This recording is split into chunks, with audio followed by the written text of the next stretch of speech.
Estamos no ar, urbanização, nova vida, sem melhorias aparentes, continuam as principais ruas esburacadas. Se alegarem fraude. Petro de Luanda está apurado para as meias finais da Ball League. Hoje é dia de Portugal, de Camões e das comunidades portuguesas. É terça-feira também, 10 de junho de 2025. Bem-vindo ao melhor da informação.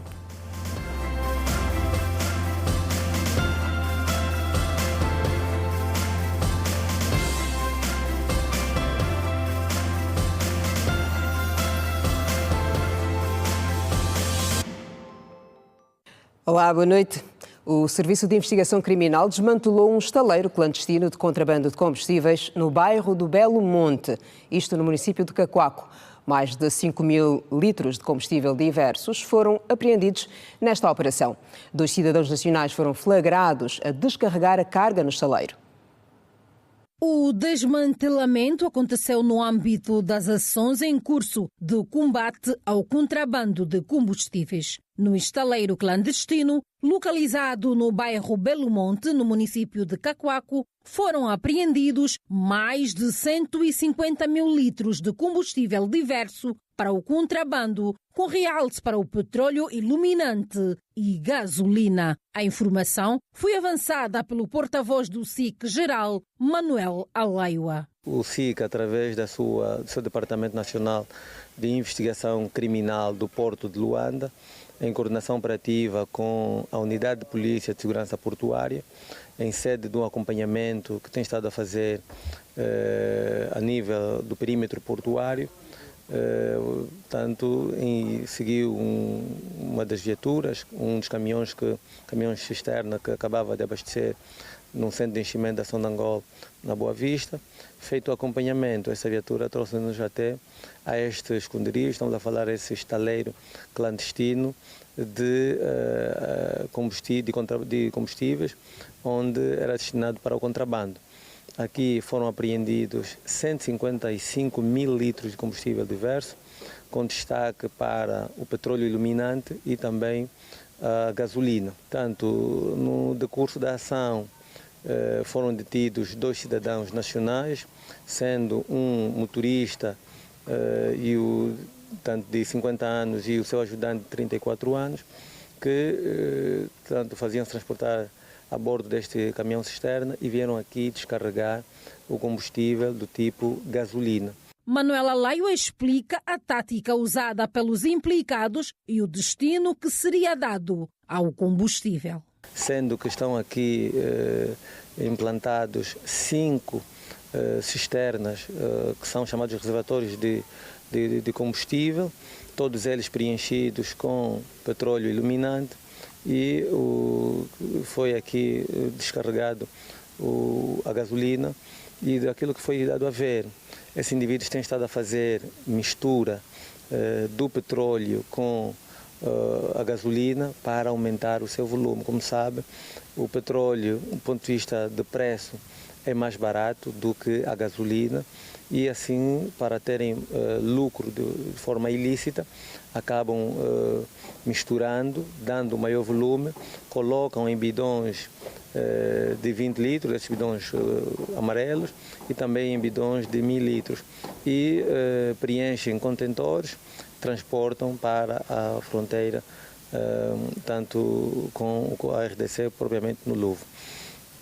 E para caminharem de forma a não serem descobertos pelas autoridades, colocam de forma dissimulada por trás de paletas de água, fazendo crer que estavam a transportar água mineral e não propriamente este combustível que é destinado ao contrabando. O aumento de casos de justiça por mãos próprias está a preocupar as autoridades e a sociedade civil. Alguns munícipes ouvidos pela nossa reportagem em Luanda afirmaram que na base a maioria destes casos está o sentimento de injustiça, pois muitas vezes as instituições competentes demoram a reagir. Em alguns bairros de Luanda, a população recorre cada vez mais à justiça por mãos próprias. Ouvidos pela Rede Girassol, os populares contam que várias vezes presenciaram atos de justiça realizadas pelos vizinhos. Bem, na verdade foi uma briga, de família, de vizinhos. Infelizmente não gostou do que fizeram no irmão e agrediu também. E esse não foi bom, né? Devolveu e o que devolveu, as coisas não foram da melhor forma. Causou um outro alvoroço. Temos que ter calma quando tivemos a enfrentar determinadas situações, porque esse indivíduo ou esse grupo que tenta fazer as suas mãos próprias, depois também tem as suas consequências. Nos dias atuais, no que diz respeito à nossa comunidade, são atos que acontecem. É um ato totalmente reprovável, porque a nossa sociedade angolana não tem uma cultura jurídica, agimos por impulso. Normalmente as pessoas são tomadas pela raiva, não é? E falta de controle e domínio próprio. Uma das causas na qual nós temos presenciado muito a justiça por mão própria é por causa também de certas pessoas praticarem injustiça contra nós e, por sinal, talvez não conseguimos nos conter e vamos acima desta pessoa. O assunto divide opiniões. Nelson Marques, que já cometeu o ato, acredita que o aumento desses casos se deve ao sentimento de injustiça, pois muitas vezes as instituições competentes demoram a reagir. Primeiro, algumas pessoas agem por instinto e o segundo ponto de vista é quando a pessoa sabe onde se dirigir para apresentar queixa, mas infelizmente não vê o resultado satisfatório. Já fiz, admito já ter feito. Depois, em algumas situações acabei me arrependendo, outras não, porque momentos há que nós achamos que a pessoa merecia apanhar como apanhou, mas de forma geral não se aconselha ninguém a praticar tal ação. Este comportamento, a princípio, parece ser a solução para acabar com o mal que assola a sociedade, nomeadamente criminalidade, abusos e violência. O estudante de Direito, Adão Raimundo, explica que quem comete este ato pode responder perante a lei. O Código Penal angolano é regido por dois princípios basilares, o princípio da tipicidade e o princípio da legalidade. Eu, enquanto cidadão, ao vir o meu direito molestado, eu não posso ir contra a caríssima Vinícia. Por quê? Porque enquanto cidadão sei que estaria a cometer justiças por mãos próprias e se for uma agressão, poderia cair na agressão corporal, leve ou grave, e acima da minha razão poderia ser punido aqueles que, por cima da sua razão, cometerem o crime por mãos próprias, eles acabam vendo a sua proteção juridicamente desfalecida. Por quê? Porque foram contra as próprias leis que os poderia, de alguma forma, salvaguardar mediante a violação sofrida do seu direito. Adão Raimundo destaca, por outro lado, que somente os tribunais estão aptos para fazer justiça. Por isso, apela aos populares para o hábito de denúncia. Só as entidades competentes, nesse caso, conforme dispõe ao artigo 74 da nossa Constituição da República, ou 75, se não me atrasou, sobre a epígrafe Poder Judicial, são os tribunais que têm a competência de fazer a justiça. Primeiro que eu não aconselho as pessoas a praticarem tal ação, principalmente em zonas ou bairros que a gente testemunha quando é apanhado um ladrão humilhante. As pessoas querem queimar, matar essa pessoa, não se aconselha tal prática. Mas também quero deixar um conselho às nossas autoridades, principalmente o setor da Polícia Nacional, que agem de acordo à lei. Se a nossa polícia for eficaz de agir de acordo à lei, também as pessoas que têm praticado tal ação já passaram a confiar naquilo que é a nossa justiça. Moradores e automobilistas do projeto Nova Vida falam dos transtornos diários por causa das más condições das vias de acesso. A cada dia que passa, aumenta o número de estradas esburacadas nas principais ruas que compõem o bairro. As principais vias de acesso ao conjunto habitacional apresentam crateras de dimensões variadas, algumas suficientemente profundas para danificar pneus e suspensões de automóveis, segundo motoristas entrevistados. No tempo de chuva, as estradas ficam completamente inundadas e causam-nos transtornos, portanto, na mobilidade e também relativamente aos pneus, a questão também das distintas peças que realmente causam as viaturas. Uma vez que o Nova Vida tem muito problema dos esgotos esgotos vazam e logo o asfalto com a água não combinam. Muita dificuldade, uma vez que nossos carros também não aguentam com esse buraco, dá o cabo dos terminais e muito mais. Para os condutores de táxi e transportes alternativos, os prejuízos financeiros chegam devido à danificação de algumas peças. Além do desgaste dos veículos, há relatos também de quase acidentes envolvendo mototaxistas. As estradas são péssimas. A estrada nos obriga, nós motoqueiros nos falar mal, nós somos obrigados a fugir buracos na estrada e nos passeios. Observa-se uma intervenção em curso para a reabilitação da via principal, executada por uma empresa cujos responsáveis não foram identificados. No entanto, ao invés de asfalto ou agregado betumoso, o serviço utiliza cimento comum para tapar as imperfeições do piso. O material, segundo condutores, não é adequado para suportar o tráfego intenso de veículos. Realmente essas obras são obras paliativas, não são obras, portanto, seguras para que realmente tenhamos estradas realmente em condições, porque quando chegarem as chuvas, estas obras não irão realmente perdurar. Um país como o nosso, que vendemos petróleo, sabendo que o alcatrão é derivado do petróleo, é triste. Seria o catrão mesmo. Tá tapar buraco com cimento. Tipo, quando estamos em casa, tem aqueles buraquinhos dos ratos, fazer um pouco de cimento tapamos. Seria o catrão. Especialistas defendem maior atenção com a criança face ao quadro de violência a que muitas estão expostas. A violência física, sexual e psicológica acomete nos últimos tempos várias crianças em Angola. Pequenas, indefesas e que necessitam de todo cuidado e atenção. E quem dera que fosse unânime, mas não. Muitas crianças estão constantemente expostas a cenários de violência e de vários tipos. Um fenômeno que atropela sonhos, impõe limitações no desenvolvimento da criança e muitas vezes deixam marcas difíceis de apagar e, em casos mais graves, consequências irreversíveis. Trazer essa verdade é refletirmos que é obrigação de todos nós protegê-las, amá-las e tratá-las como o futuro do amanhã. A grande questão é quem está disponível para fazer.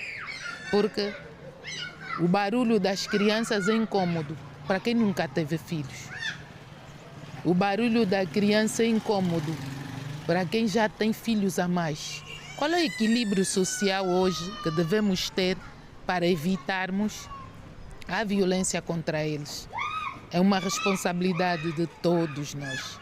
E olhar para isso com enorme tristeza, porque eu cresci num país em que havia proteção, obrigação de todos os agentes sociais em garantir essa esperança do amanhã.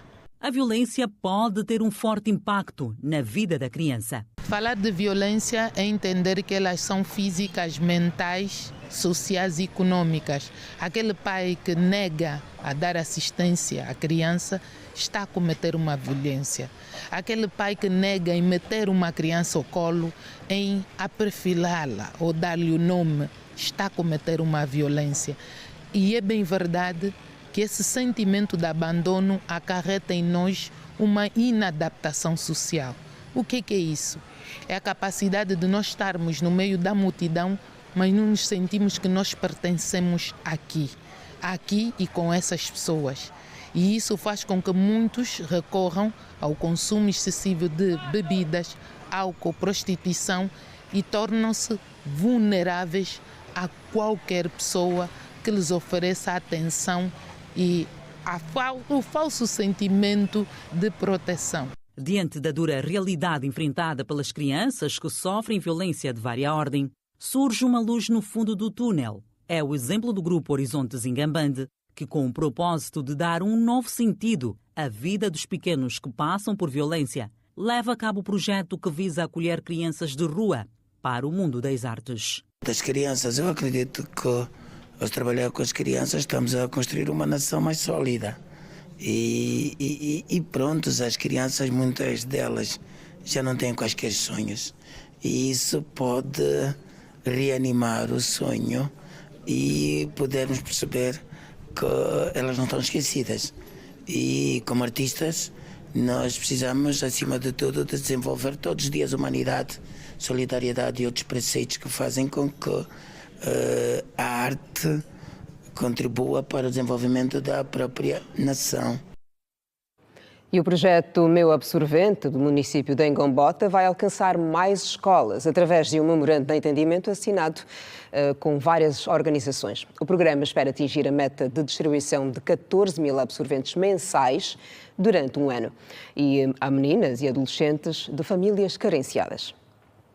Com um total de 33 escolas públicas a nível do município, muitas são as raparigas que, por situação de vulnerabilidade, encontram a todo momento dificuldades para aquisição de absorventes. E através do projeto lançado em 2024, espera-se que esta necessidade seja suprida. O MAM é mais do que um programa de oferecer pensos gratuitamente, mas sim vai mudar a perspectiva e o futuro destas jovens no que diz respeito à própria educação sexual, à própria educação de saúde menstrual, que quando não acontece temos vários problemas que infelizmente enfrentamos hoje, das mulheres já na idade adulta, na concepção de filhos, de várias patologias por falta de higiene menstrual, por falta de educação sexual na tenra-idade. Com reforço que resulta do apoio de outras instituições, a meta é distribuir mensalmente pelas escolas de Engombotas um total de 14 mil pensos para os adolescentes deste município,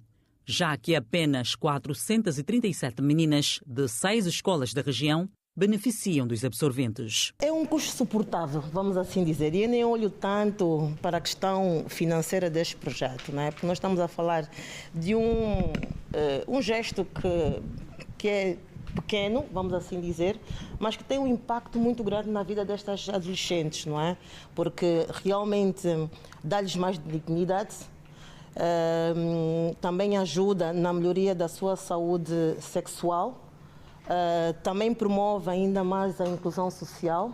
Portanto, há uma série de ganhos associados e intangíveis que depois nós acabamos por não contabilizar, que representam 10 vezes mais ou 20 vezes mais aquilo que nós financeiramente gastamos. Nós estamos a andar mensalmente para também podermos indo avaliar no sentido de quê? De saber se está a ser benéfico para elas. O programa que visa na educação, sensibilização e informação é também abrangente para os rapazes, uma vez que trabalha igualmente a educação sexual.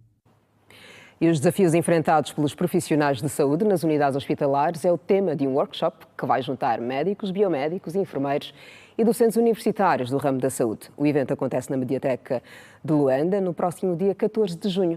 E para saber mais sobre o assunto está connosco a enfermeira Josemara Borges, uma das preletoras do evento. Boa noite, bem-vinda. Boa noite, muito obrigada pelo convite. Boa noite, caros espectadores. Gostava de saber quem está habilitado a participar do evento e do que trata. Bem, primeiramente, o nosso público-alvo são os estudantes profissionais já enquadrados nas unidades hospitalares.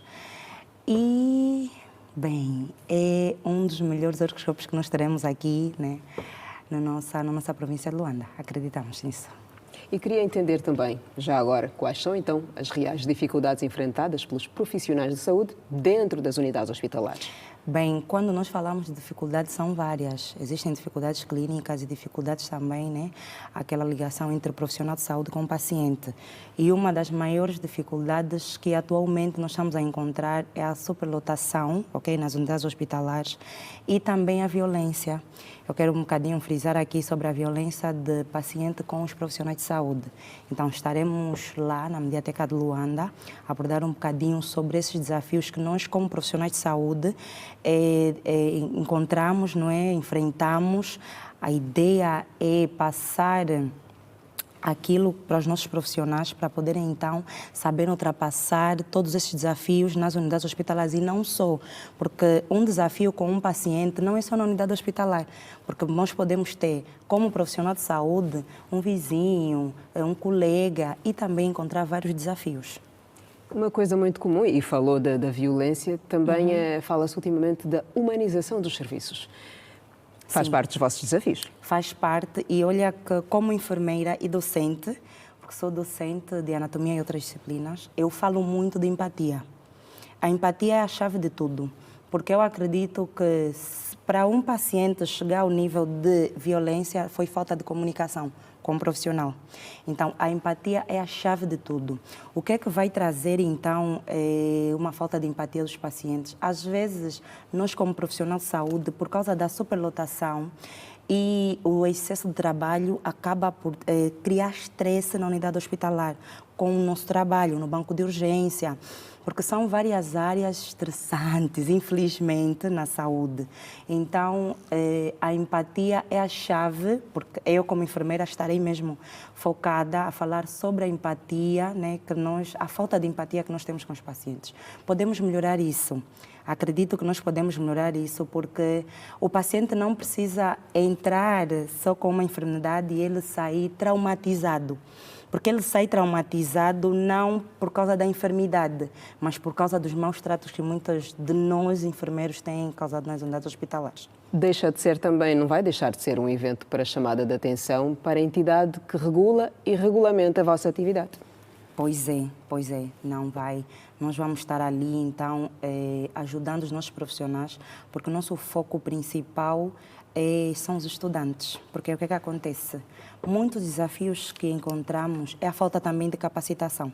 Se nós mexemos na base, né, dos nossos estudantes, técnicos que estão a ser formados agora, que vão posteriormente, futuramente para as unidades hospitalares, se nós mexemos neles, trabalhar neles, posteriormente teremos um Ministério de Saúde melhor. Então, o nosso principal foco é os nossos estudantes. Capacitar também os nossos profissionais que já estão enquadrados nas unidades hospitalares, porque muitos dos profissionais estão na unidade, mas eles relaxam. Como já estão enquadrados, já estão no estado, o que é que eu vou fazer? Eu vou relaxar. Então, a ideia é tirar os nossos profissionais de saúde no seu conforto, que eu já estou enquadrado, já estou na sala do parto, já estou no banco de urgência do adulto, não preciso de capacitação, eu vou esperar com que o hospital manda então a lista dos que vão para a formação e eu relaxo. Não, nós queremos tirar o relaxo, queremos tirar o conforto dos nossos colegas para poder então atualizar e capacitar os nossos profissionais. Já falamos que vai estar em destaque a empatia, que outros painéis e outros temas vão ser abordados lá na Mediateca? Vamos falar um bocadinho também sobre a pressão. Às vezes nós, como profissionais de saúde, passamos por várias pressões, várias. Primeiro é que a superlotação acaba por trazer pressão para um paciente, para um profissional de saúde. E para o paciente também? Sim. Porque quanto mais estiver cheio o meu banco, mais pressão eu vou ter para atender. Então, acaba por nós focarmos só na doença e não no paciente. Porque muitos dos pacientes não é sobre doença física, muitas vezes é sobre doença psicológica. Então, uma das coisas vai ser a lidar com a pressão. Temos também as diversidades. Questões religiosas acabam por ser uma dificuldade, um desafio, né, nas unidades hospitalares. Porque às vezes precisamos fazer um tipo de tratamento, não podemos, porque o paciente é religioso. Então, vamos estar a tratar também as questões de diversidades, a falta de confiança, a falta de segurança que o paciente tem conosco. Às vezes, por causa de muitas condutas que nós temos, o paciente fica inseguro conosco. Então, vamos estar também a abordar sobre esse assunto. Obrigada, doutora Josemar. Eu que agradeço. Vamos fazer votos que seja um evento com sucesso e que os futuros médicos, enfermeiros e biomédicos saiam daí com grandes subsídios. Bem, eu é que agradeço. E não só, nós temos também farmacêuticos. Uma das palestrantes que é fisioterapeuta, estaremos então com muitos profissionais fisioterapeutas, porque a ideia não é só em questões acadêmicas. Trabalhamos muito com filantropia. Saímos do nosso conforto e demos assistência gratuita para a população. Ainda esta semana nós trabalhamos em Viana, fizemos várias atividades. A ideia é movimentar. Nós conseguimos. Nós conseguimos. Não é sobre o Ministério da Saúde, não. É sobre nós, os profissionais de saúde. Queremos mexer nisso. E boa sorte, e são muito úteis para o país. Muito obrigada, muito obrigada. Tivemos então assim a conversa com a doutora Josemar Borges, que vai ser uma das preletoras no evento de sábado, que vai abordar os desafios dos profissionais de saúde dentro das unidades hospitalares. Presidente João Lourenço. Os ecos da entrevista dada a um órgão público em destaque.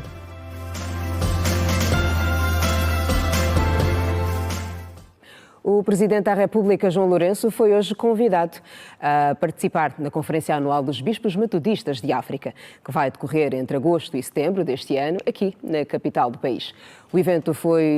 O convite foi feito pelo Bispo da Conferência Anual do Leste de Angola, dos Bispos Metodistas, Moisés Bernardo Jungo, e que foi recebido pelo Presidente da República na Cidade Alta. Questões relacionadas à parceria no domínio social, com foco para a agricultura, dominaram a conversa entre o Presidente da República, João Lourenço, e o Bispo da Conferência Anual do Leste de Angola, da Igreja Metodista, Moisés Bernardo Jungo. Presente em Angola há 140 anos, a Igreja tem vindo a trabalhar na moralização e transformação da sociedade angolana e quer agora reforçar a cooperação em setores como o da agricultura, saúde e educação.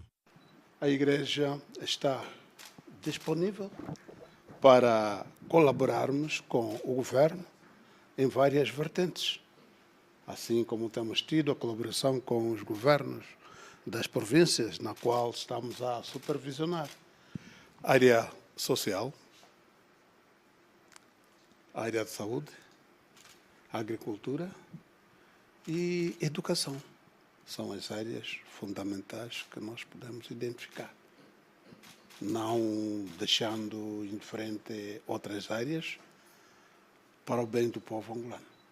O bispo, que recorreu à célebre frase do presidente Agostinho Neto, segundo a qual a agricultura é a base e a indústria é o fator de desenvolvimento, sinalizou que a Igreja tem registro de fiéis que já trabalham no cultivo de produtos como a mandioca, jinguba e a banana. Há fiéis ligados à agricultura e sabe-se que a mandioca, a batata, inhame, a jinguba, o feijão, têm sido produtos essenciais. O povo de Deus, a comunidade em geral, está empenhada nesse aspecto. O próprio governo da província incentiva a comunidade, portanto, irmos para a agricultura.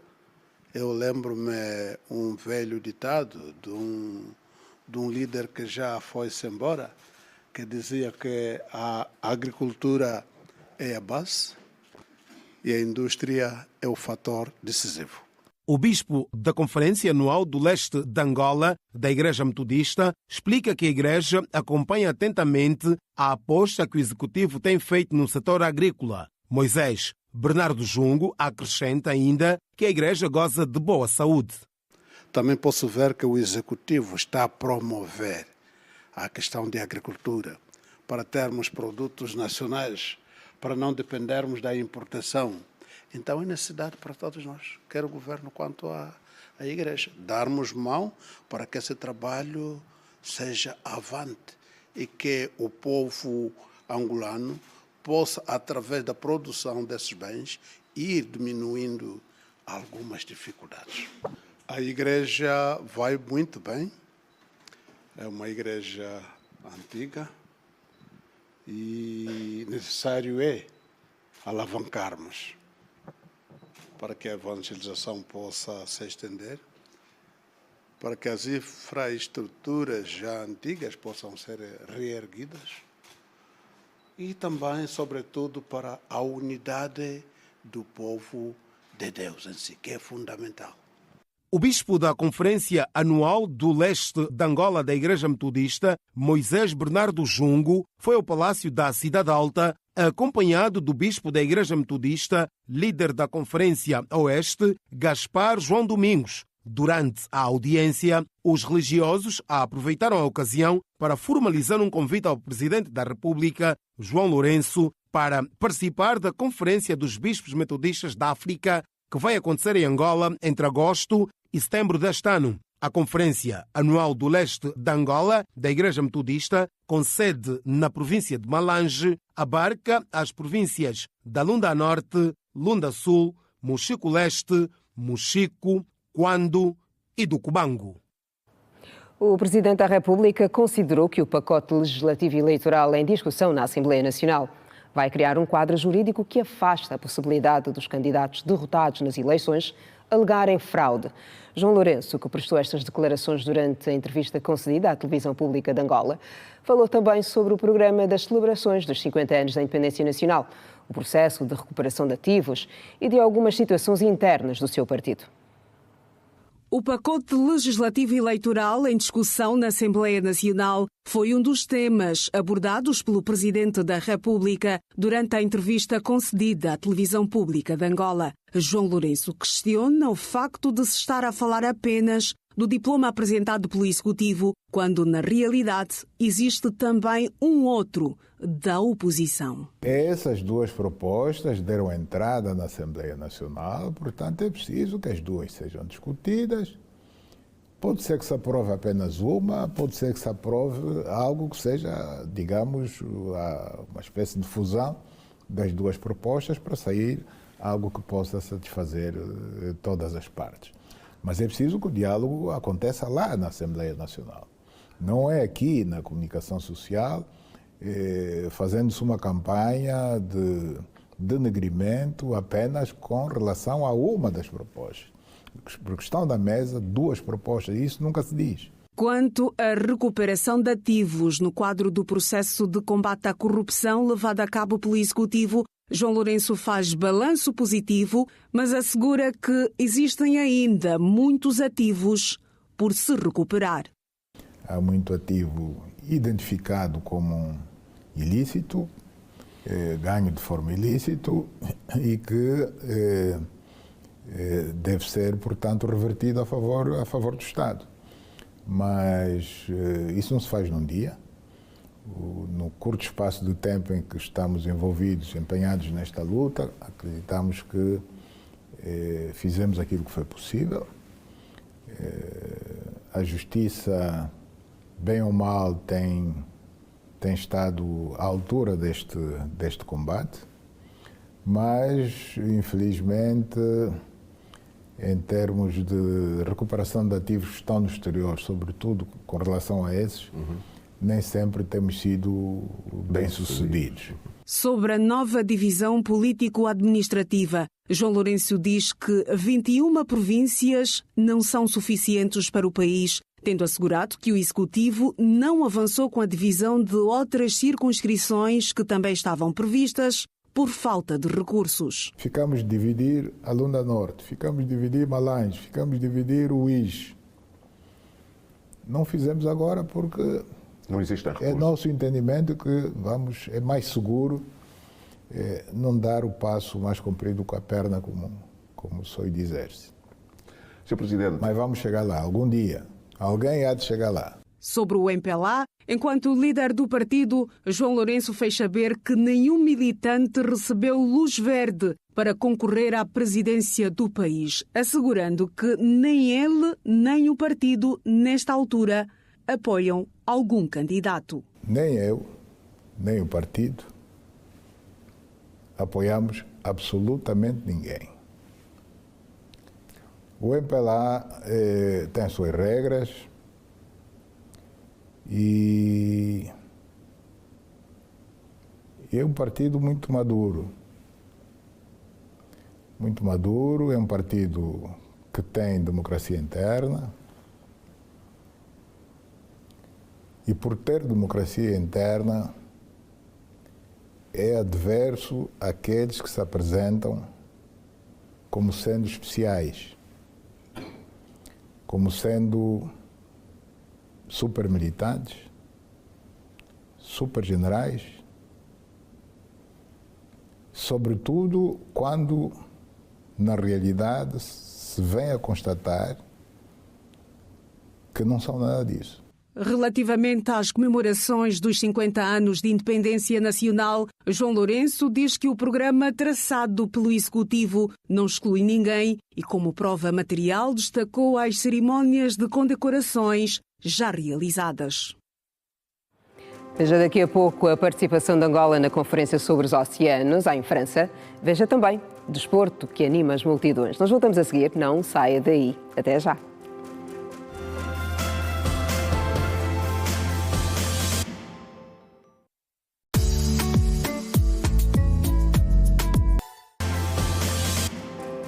Estamos de volta.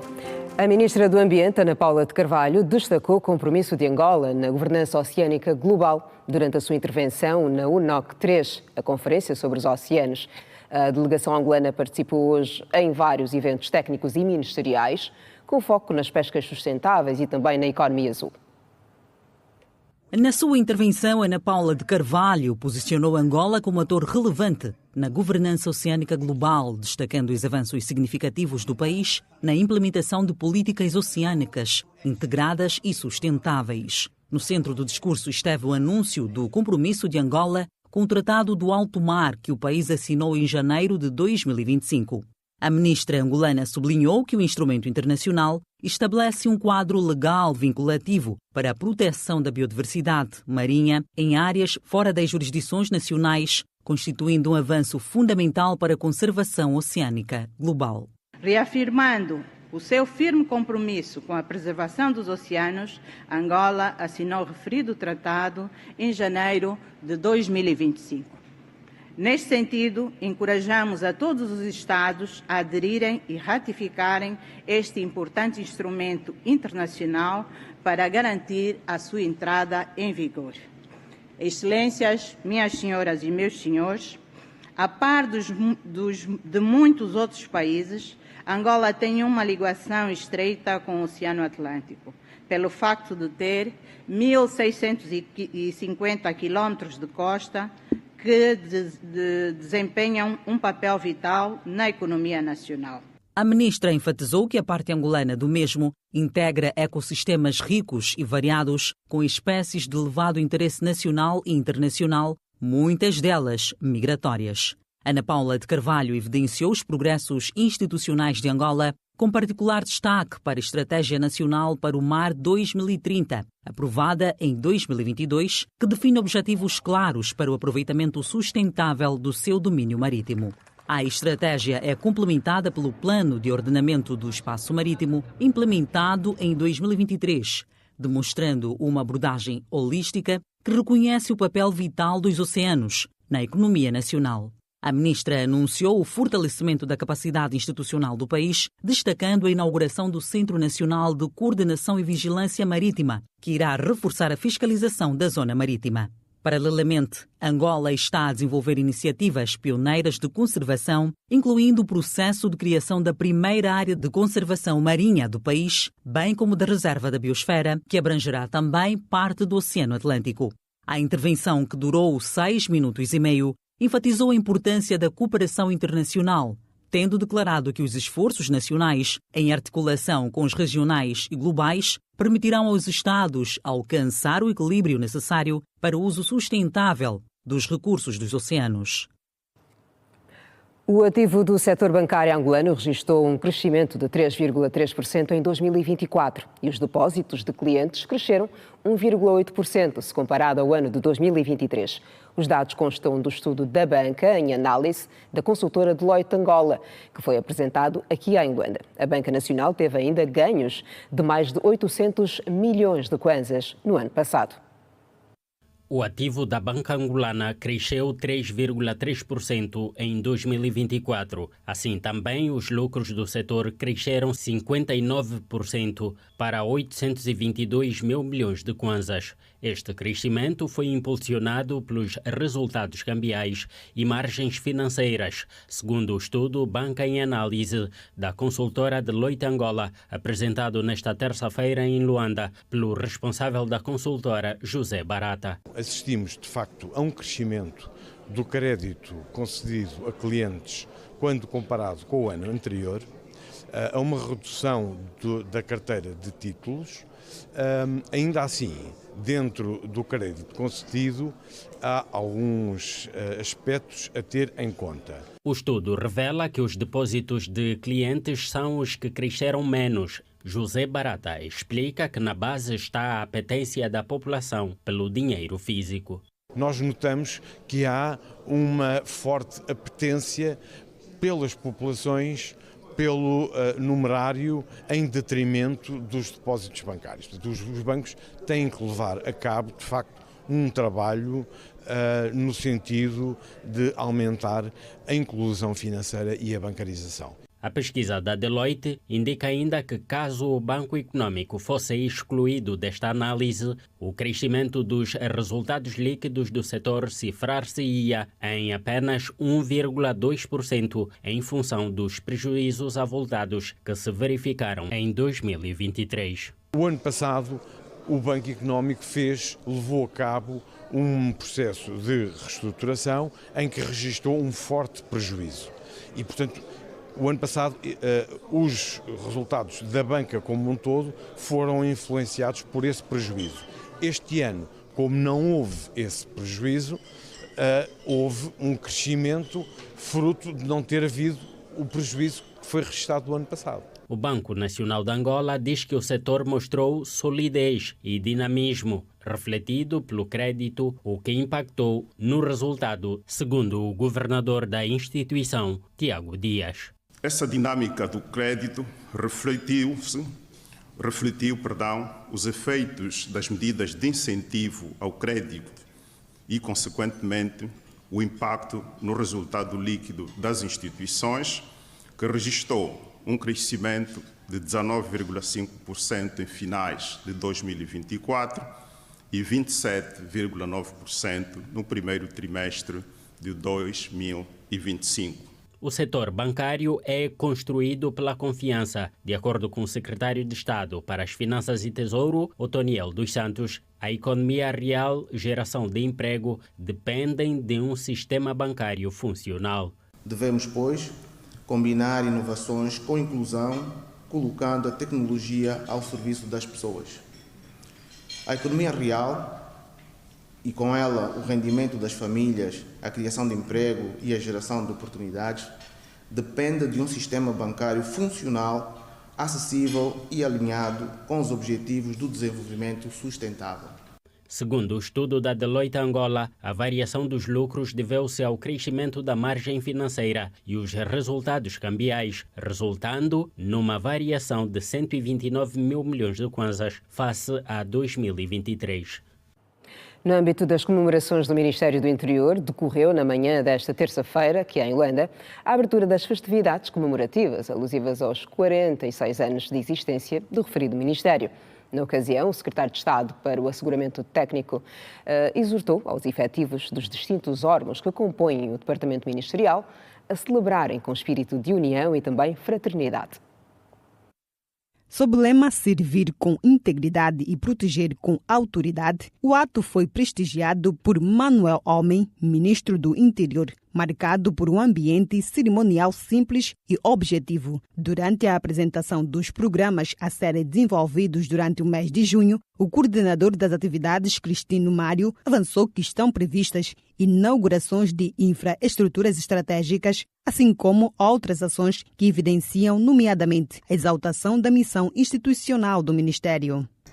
O Ministério do Interior comemora a 22 de junho do ano em curso o seu 46º aniversário, ao qual pretende-se atribuir a devida dignidade, mediante a realização de atividades de caráter patriótico, filantrópico, recreativo, inauguração de infraestruturas e outras ações que possam evidenciar a exaltação da missão do Ministério do Interior.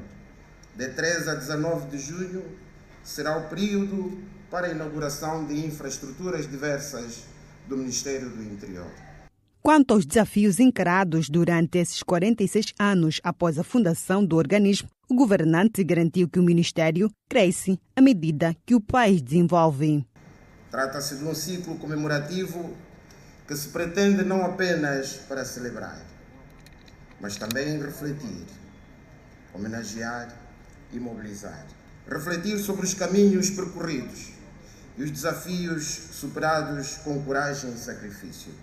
O ato foi prestigiado com a presença de várias figuras do Ministério do Interior, sobretudo o do Comando-Geral da Polícia Nacional, entidades do aparelho do Estado e demais representantes do organismo.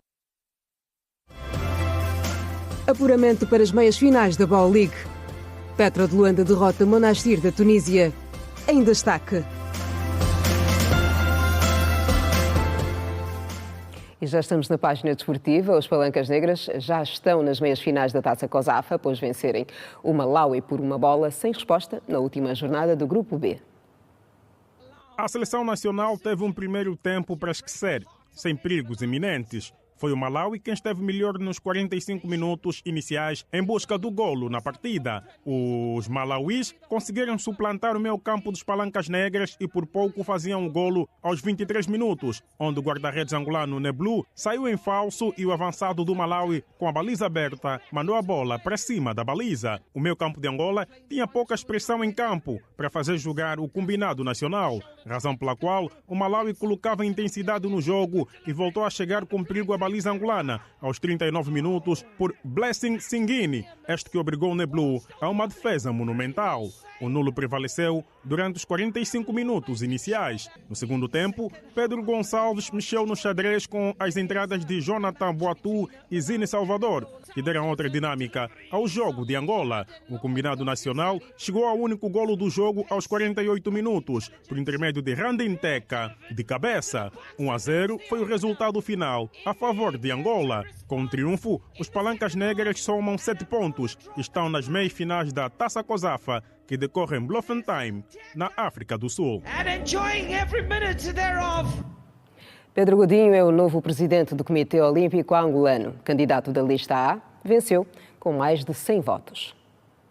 O sobe e desce da população votante no Comitê Olímpico Angolano sorriu para a lista A, encabeçada por Pedro Godinho, que mereceu a confiança dos vários dirigentes federativos nesta terça-feira. Os muitos líderes e votantes a título particular deram uma vitória folgada ao antigo presidente da Federação Angolana de Handball, com uma vantagem de 53%, sendo 112 contra 87 votos de Mário Fernandes. O presidente da Comissão Eleitoral, Nguabi Salvador, sublinhou que o processo correu na sua normalidade. Entre os 96 votantes registados, tivemos a participação de 92, correspondentes a mais de 95%, portanto, dos eleitores, e feita a contabilização dos votos, constatamos que a lista A, liderada pelo Sr. Pedro Godinho, obteve a maior parte do número de votos, não é? Portanto, 112 votos correspondentes a 53%, e a lista B, liderada pelo Sr. Mário Fernandes, obteve 87 votos correspondentes a 47% dos votos validamente expressos. Na sede da campanha, Pedro Godinho, presidente eleito, sublinhou que a finalização da sede do Comitê Olímpico Angolano e a implementação do triângulo funcional atleta, federação e comitê olímpico. Um foco, o atleta, o dirigente, a federação. É verdade que o Comitê Olímpico não tem os atletas sob sua gestão, mas pode, como eu dizia há dias a alguns de vocês na conferência de imprensa, no imaginário triângulo de funcionamento entre governo, Comitê Olímpico e Federação, começarmos a ambicionar ter participações mais conseguidas nos Jogos Olímpicos. Já não podemos nos conformar com as cotas de participação. Temos que lutar todos pelas cotas por qualificação. Do ponto de vista estrutural, é de vosso conhecimento que temos uma sede para concluir, uma sede nova como o Comitê Olímpico para concluir como objetivo a curto prazo, a médio prazo, o arranque em definitivo do projeto Olimpa África. Já o mandatário da lista B, José Carlos, frisou que não perderam nada. Pelo contrário, ganharam muito com o exemplo de democracia que o evento observou. Podemos dar por concluído esse processo de votação e de escrutínio, não é? Tendo tido uma participação massiva por parte da população eleitoral. Entre os 96 votantes registados. Pedro Godinho vai substituir Gustavo da Conceição, que liderou o Comitê Olímpico Angolano por 20 anos, desde 2005. Estas são as primeiras eleições como tal no Comitê Olímpico Angolano, que tem a data de tomada de posse marcada para o próximo dia 21 do mês em curso. E o Petro de Luanda apurou-se para as meias finais da Bowl League ao derrotar o Monastir da Tunísia por 95-84. No próximo bloco, a situação nos Estados Unidos, com a varredura à imigração, a atrair mais imigrantes, mais manifestantes e também a mobilizar mais tropas em Los Angeles. Veja também um Festival Internacional da Serra da Leba. O intervalo não demora, eu espero por si. Até já.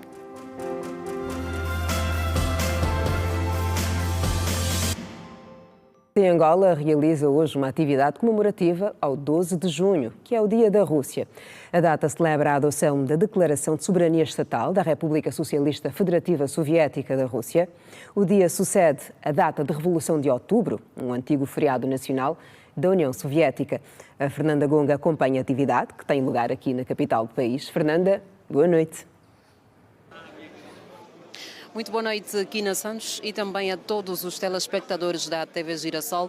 Encontramos-nos aqui na residência oficial do embaixador da Rússia em Angola, onde está a acontecer esta celebração do Dia Nacional da Rússia, que se assinala mesmo a 12 de junho, hoje, dia 10, este ato de celebração que foi então promovido pela Embaixada da Rússia com apoio do Ministério das Relações Exteriores. Nesta altura vamos à conversa com o embaixador da Rússia em Angola, Vladimir Tararov. Senhor embaixador, vamos aqui aproveitar, olhar para aquilo que são as relações diplomáticas Angola e Rússia. Como é que andam estas relações?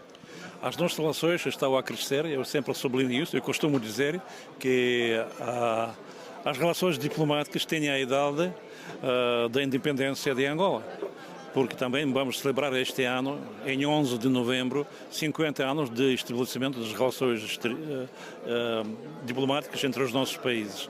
Mas quanto às relações em geral, eu posso dizer que eles têm um caráter multifacetado, antes de tudo, porque nós temos muito bem desenvolvidas relações no domínio militar, no domínio humanitário, porque nós, como já tinha dito aqui, que nós concedemos este ano mais de 400 bolsos. No ano passado nós também concedemos 450 bolsos.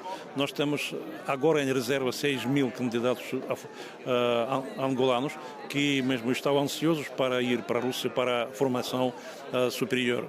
E não só isso, mas depois o satélite está mesmo a testemunhar a nossa cooperação lá de cima para baixo. Não é? Ele sempre está a sublinhar que essa cooperação vai ser desenvolvida, vai ser ampliada, porque nós agora estamos a tratar do assunto ligado com a ampliação da base terrestre de utilização das capacidades do satélite ANGOSAT 2, que foi lançado há poucos tempos, mas já nós conseguimos ver as vantagens disso. Dentro daquilo que são a cooperação existente entre os dois países, para este ano, o que é prioritário? Nós prioritamos tudo, porque agora para nós o mais importante é desenvolver a cooperação económica, a cooperação no domínio da agricultura, e nós estamos ansiosos porque nós esperamos agora a sessão ordinária de uma comissão conjunta de cooperação económica. Isso é a tal chamada Comissão Intergovernamental de Cooperação no domínio do comércio, da economia, etc, etc, etc. Ele será reunido este ano ainda, nós já combinamos isso e esperamos agora as propostas das datas da parte angolana, porque a Angola agora ele recebe os nossos empresários e também co-presidentes desta comissão, que são ministros. E claro que nós esperamos mais ou menos a participação de 400 e tal empresários russos, como privados, tanto mesmo estatais. Muito obrigada. Aqui as palavras do embaixador da Rússia em Angola, Vladimir Tararov, que prestava declarações aqui no ato de celebração em alusão ao Dia Nacional da Rússia, dia 12, e está aqui a ser celebrado hoje, dia 10, um dia que tem um marco histórico e também político importante para aquele país. Aqui o embaixador a destacar o fortalecimento das relações bilaterais nos vários setores e domínios, mais concretamente na educação, energia e também na agricultura, com o reforço das capacidades, como foi aqui referenciado. Nesta altura é o essencial de informação que nós avançamos, enquanto continuamos a observar tudo o que vai acontecer e mais desenvolvimentos certamente que nos próximos serviços noticiosos da Rede Girassol. Muito boa noite. Boa noite, Fernanda, e boa noite também ao Josué Massuaco. O presidente de Portugal, Marcelo Rebelo de Sousa, afirmou que nenhum português pode ser considerado mais puro do que qualquer outro, fazendo alusão à diversidade entre as pessoas nas terras lusas. Marcelo Rebelo de Sousa fazia o seu último discurso no Dia de Camões e também Dia de Portugal. A última cerimónia do Dia de Camões, Portugal e das comunidades portuguesas, liderada por Marcelo Rebelo de Sousa, teve como palco Lagos. No evento, o chefe de Estado português sublinhou a diversidade enquanto virtude no país europeu. Ticelito, como é carinhosamente conhecido entre os angolanos, sublinhou que os portugueses são uma mistura de povos oriundos de todas as partes ao longo dos séculos e, por isso, nenhum pode considerar-se mais puro ou mais português que outro. Na cerimónia, Marcelo Rebelo de Sousa também prestou homenagem a várias figuras que marcaram o percurso histórico de Portugal ao longo dos tempos. Também condecorou, enquanto agradecia ao povo anónimo e destacava o papel dos militares. Marcelo Rebelo de Sousa disse durante o seu discurso: "Isto é Portugal, os portugueses e as portuguesas e neles os nossos combatentes, os nossos militares. Esses militares que aqui estão todos os anos pelo 10 de junho, mas estão na nossa história desde que nascemos. Nascemos e tornámos-nos independentes por causa da sua intervenção. Recuperamos a nossa independência por causa da sua intervenção." O chefe de Estado português e comandante supremo das Forças Armadas referiu que Portugal foi um reino feito àqueles soldados e sublinhou que hoje é uma pátria que vive em liberdade e democracia, feitas por aqueles soldados. O presidente português, que cumpre o seu último mandato à frente do país, com pouco mais de 92 mil quilómetros quadrados de extensão territorial, afirmou que a condecoração é uma forma de demonstrar gratidão a quem foi, nos mais de 90 anos da sua vida, combatente em África, capitão de Abril, protagonista do Novembro, chefe militar até o Comando Supremo, primeiro presidente da República Portuguesa, eleito livremente pelo povo português. O Tribunal Judicial da cidade de Maputo deu à defesa de Venâncio Mondlane 20 dias para apresentar os seus argumentos no processo movido pelo Estado. Venâncio Mondlane fala em perseguição. Por via de um anúncio, a instância judicial refere que o processo movido pelo Estado moçambicano corre na 9ª secção daquele tribunal e que Venâncio Mondlane, querendo, pode apresentar defesa nos autos da ação declarativa de condenação, na forma de processo comum ordinário. Está em causa o facto de Venâncio Mondlane ter liderado as contestações aos resultados eleitorais do pleito de outubro de 2024. Em reação, Venâncio Mondlane, que liderou as contestações, afirmou ao publicar uma cópia do anúncio que se tratava de perseguição. De acordo com a informação avançada pela agência Lusa, em novembro, o Ministério Público moçambicano exigia uma indemnização de 445 mil euros pelos prejuízos das manifestações nas semanas anteriores, que mais tarde viriam a agravar-se. Um ex-aluno de uma escola secundária no sul da Áustria, de 21 anos, matou 9 pessoas e depois a si mesmo, naquele que é considerado o pior tiroteio numa escola do país em tempos modernos. De acordo com as autoridades, além das vítimas mortais, que eram 6 mulheres e 3 homens, outras 12 pessoas ficaram feridas. O que levou à ação do jovem de 21 anos não foi revelado, mas a polícia presume que o atirador austríaco, que foi encontrado morto numa casa de banho, tenha estado nesta ação sozinho quando entrou na escola com 2 armas e abriu fogo. Mais de 300 polícias foram chamados ao local depois de os tiros terem sido ouvidos. Um grupo de democratas do Congresso americano pediu hoje ao presidente dos Estados Unidos, Donald Trump, que retirasse as tropas da Guarda Nacional enviadas à Califórnia. O grupo apelou ainda à redução das tensões. Um congressista disse que se está num ponto de viragem perigoso no país e sublinhou que, numa democracia, a desobediência civil não é enfrentada com o uso da força militar, mas é exatamente isso que Trump está a fazer. Jim Gomes acrescentou que Trump está a incitar uma situação que pode piorar se as pessoas não diminuírem a tensão e que a forma de acalmar é retirar a Guarda Nacional e as Forças Armadas. O político acusou Trump de estar deliberadamente a incitar a agitação com as medidas tomadas e disse que já não se trata de política de imigração, mas da dignidade humana e do Estado de Direito. Perto de 5.000 efetivos da Guarda Nacional e fuzileiros nacionais estão em Los Angeles, numa altura em que muitos outros são esperados. No país e visa promover o setor para a atração de mais turistas. Entre os participantes estrangeiros, destaque para os sul-africanos, zimbabueanos, norte-americanos, alemães e também espanhóis. 80 turistas, entre nacionais e estrangeiros, participam da segunda edição do Festival Internacional de Escalada da Serra da Leba. O evento, promovido pela Climb Angola, em parceria com a Associação dos Promotores e Operadores de Turismo da Huila, é o maior do país e visa promover o setor para a região atrair mais turistas.